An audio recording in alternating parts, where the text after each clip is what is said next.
It's completely wrong. It did not happen.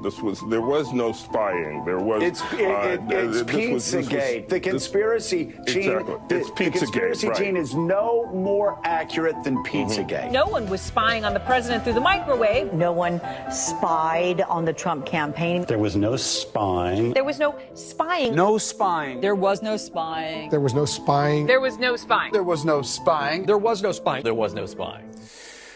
Wow.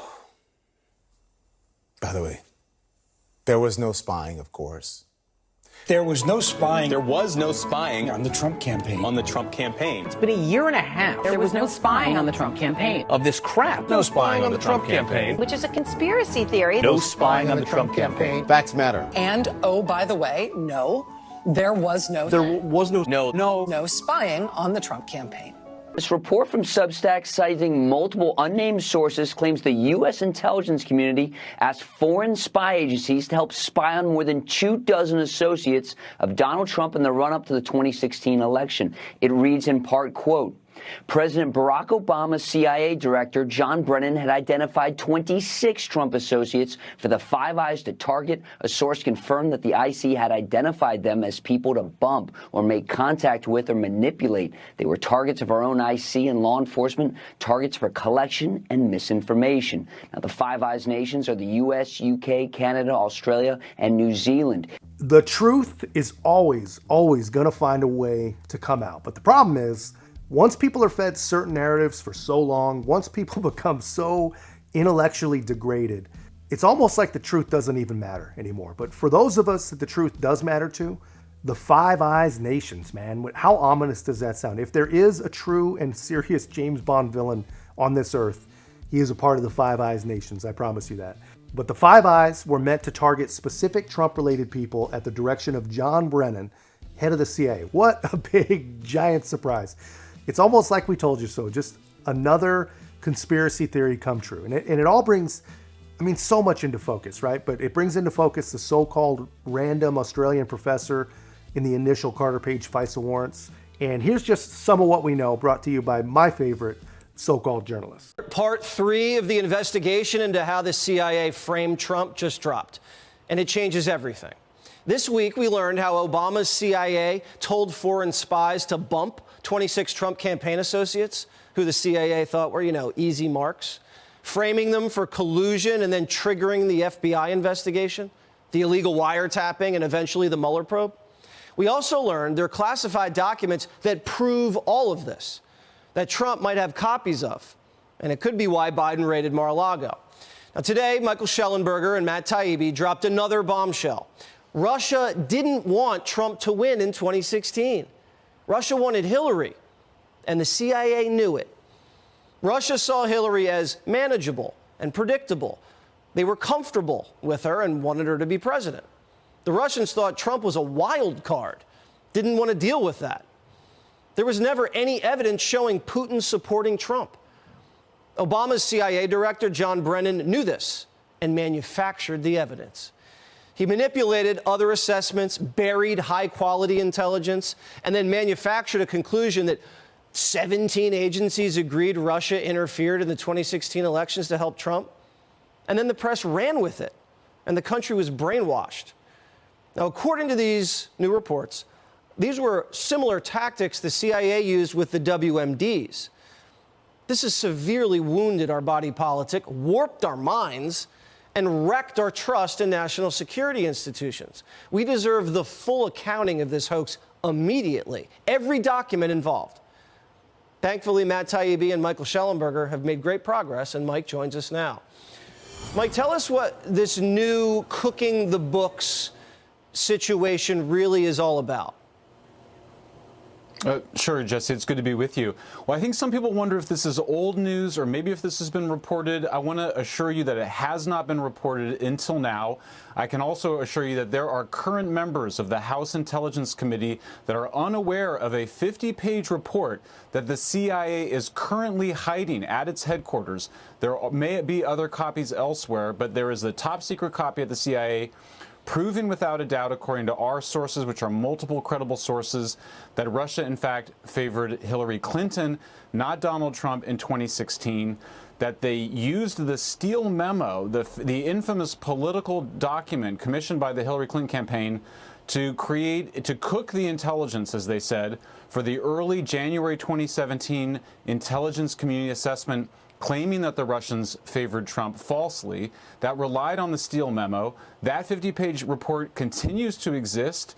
It likely exists with the other intelligence information, including potentially raw intelligence documents, showing that the evidence was very strongly on the side, the best evidence was on the side that the Russians favored Clinton for the continuity and stability, that they were concerned about Trump for being erratic and being an unknown quantity, and that the quality of the evidence that contradicted that was much lower, and that Brennan's people manipulated the sourcing, so to speak, the quality ranking given to the sources to come up with really the opposite outcome of what the truth was. I mean, what do you even say to that? That is amazing stuff. That's amazing work for a couple of so-called journalists.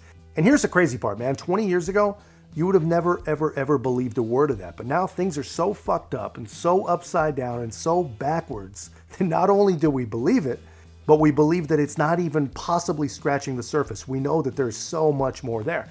It's crazy. It is crazy stuff, but it is still not as crazy as the wealthiest wino in Congress. And I'm going to show you Nancy herself, but here's what I want you to keep in focus when I show you this, right?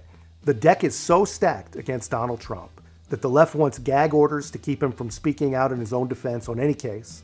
They fine him tens of millions of dollars every time he says he did not assault E. Jean Carroll, which is without a doubt his right. Leftist networks, they won't even carry the guy's speeches anymore. So the guy is, in a lot of ways, effectively silenced. Yet Nancy Pelosi, arguably the most powerful sitting congressperson, certainly the most recognizable, she can go on MSNBC and abuse the poor captive audience there with the most insane, drunken conspiracy theories, and no one will ever make a peep about it. And you almost have to hand it to Nancy. She's at least almost come up with something new and creative. But he was assassinated, and now they won't let the family have the body to bury or to examine or anything. This is vileness. To your first point here, Putin is probably the richest person in the world. Probably the richest person in the world. Forget all these ratings that people have, the richest person in the world. He's also the most, well, not the most evil, stiff competition for that honor, but nonetheless among the top 3 or 4 most evil people in the world. Yeah, she's not kidding about that, man. She is more right than she knows. She's right at the top of that freaking list. And I gotta apologize for a few things in this video. You know, whoever set up Nancy's mic set it up under her zipper, and it's bouncing all over the place, making that clicking sound. But also, kind of, I appreciate this, that same person must have given Nancy about 18 gin and tonics. I mean, just look at propagandist Jen Psaki's face. This is what she's been reduced to. She's platforming an insane 100-year-old drunk who's just rattling on about her love for all things Trump. In the world. What does he have on Donald Trump that he have to constantly be catering to Putin? Telling Putin, go into these countries, NATO countries. NATO was there to stop Russia, to keep Russia out. They have been successful for nearly 75 years. We will celebrate that security success. And then we have, what's his name? I usually have him nameless, saying he doesn't support NATO and encouraging Russia to invade NATO countries. So pay attention to what she's actually doing here. Even in her drunken stupor, Nancy is not going to miss an opportunity to warp the minds of the less fortunate viewers over on MSNBC. The left is now equating the U.S. suggesting, or Donald Trump suggesting, that NATO take a leading role in funding itself and a leading role in providing for the security of Eastern Europe, which they are neighbors with. They're equating that with Donald Trump suggesting that Putin invade NATO countries. And in no existing universe did anything even close to that happen, or was anything even close to that ever said. He who shall not be named, I know Voldemort well, so there's another guy kind of like him. What do you think? We're all wondering this question, Speaker Pelosi. What do you think Putin has on him? I mean, it sure seems like something, as you've said a few times, given that he refuses to criticize him, that he seems to be a fanboy of him. Are you worried well, you at know, all? During the Mueller... Go ahead. Sorry. Go ahead. Well, first of all, we must be sure that he does not step one foot into the White House, not as president or not as anything. He has brought disgrace to the White House, to these presidents. I talked about George Washington. It's also President's Week. Yeah, those are cherries, not presidents. I don't know what she's tapping. I don't know what she's looking for. I don't know what she's saying. But what do you think she's saying when she says we must not allow him to set one foot in the White House? Well, their lawfare is going to fail. It's looking like their propaganda is going to fail. And it's looking like their disgraceful memory care patient puppet of a president doesn't know anything but fail. So what exactly does Nancy mean? What is she talking about when she says we must not allow him to set one foot in the White House? How far are they willing to go? Because the horrifying thing that I don't even want to put out into the universe is the only thing that these people haven't tried. And there is literally nothing that I would ever put past any of these insane radical leftists. And now we have someone who had the honor of serving in the White House, didn't consider it an honor, didn't consider his oath of office to protect and defend the Constitution. And on this week, speaking out the way he did about Navalny shows you that he is a person without values. He looks like he's going to be a person without dollars either, but the values are what concern us. Yes, the dollars. So I don't know what he has on him, but I think it's probably financial. I think it's probably financial, either something financial he has on him or something on the come. Yeah, well, let me ask you about that. The left keeps talking about Trump's statement on Navalny, like the man said something horrible. And honestly, I've read it a million times. I don't understand what they have a problem with. Because here's what he said on his Truth Social. The sudden death of Alexei Navalny has made me more and more aware of what is happening in our country. It is a slow, steady progression with crooked, radical left politicians, prosecutors, and judges leading us down a path to destruction. Open borders, rigged elections, and grossly unfair courtroom decisions are destroying America. We are a nation in decline, a failing nation. MAGA 2024. I can't possibly tell you what is wrong with that. I mean, every single part of that is true. There's nothing wrong, nothing misleading. And Nancy says that this statement is indicative of the fact that Putin has something on it. What are these people talking about? How? He essentially says that every American leftist is every bit as evil and every bit as dangerous as Vladimir Putin himself. And speaking of Truth Social, it's pretty funny. These propagandists are giddy at the fact that their leftist lawfare is damaging Trump's dollars. I got bad news for them. Truth Social is set to go public, and if it does, that should put billions of dollars in Trump's pocket almost overnight. And they are absolutely going to lose that shit if that happens. And apparently, according to CNN, which looks like National Review after watching this, apparently Trump is doing just fine.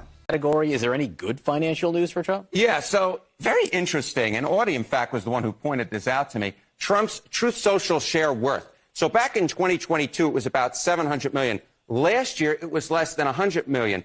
But there's this idea, essentially, that Truth Social will, in fact, be able to go public. And how much would Trump's shares be worth if it does, in fact, go public? It could be upwards of $4 billion. That's billion with a B, not million with an M. Now, of course, keep in mind that Trump can't sell these stocks for another 6 months. But the fact is, we've had all this bad news for Trump. This could be good financial news for Donald Trump. Harry Ann, great to see you. Yeah.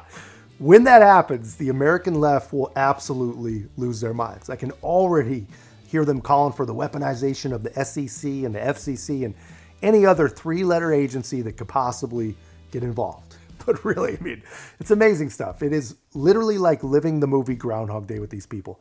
Every day, the left has a new fantasy for the downfall of Trump, and every day one of their old surefire fantasies falls apart. And they just keep replacing each other, man. Like it's insane. And they never ever question why the last one crumbled. Fannie Willis, Georgia case, that's falling apart. So now it's on to the next new fantasy that Trump is beholden to Putin. Never ever does anyone ever acknowledge that the original Trump-Putin narrative is just manufactured garbage. Everything these people believe and continue to just make new versions of is founded on a proven lie. I mean, it's crazy. You just can't make it up, man. You know, we focus everything we have, all of our energies on Putin and Trump and Putin and Trump, all while China just must be looking at us in disbelief, just stuffing their pockets full of anything they can grab. But anyway, true insanity.